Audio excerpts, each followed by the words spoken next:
with Trim Parts Incorporated, and we'd like to welcome you to our manufacturing facility here in Lebanon, Ohio.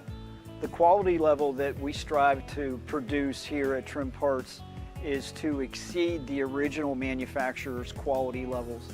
We put a lot of research and development into our emblems to make sure that they are factory correct, that all the parting lines and casting lines are buffed and polished.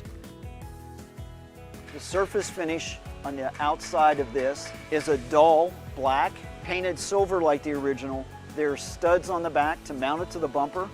One of the things that makes us unique in this application is we have a steel insert that's molded into the part so that when you attach it on the bumper, the studs are not going to break off or not going to deform. Here we have a 1969 to 73 Corvette front fender script. You'll notice that it's chrome plated and the outside edges are painted black like original. The system that we use to do that in-house is we have a metal paint mask, and you'll notice the intricate detail in the mask itself.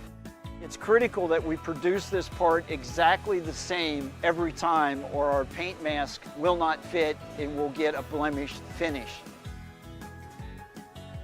The sample I have in my hand right now is a Trim Parts emblem. Looks very similar to the competition until you look at the fine details. Ours are hand cut and then buffed and polished, so you have a nice smooth edge. Only the bottom face of the S is supposed to be painted and have chrome raised edges. You'll get a part from Trim Parts that will probably well exceed the quality of the original equipment items.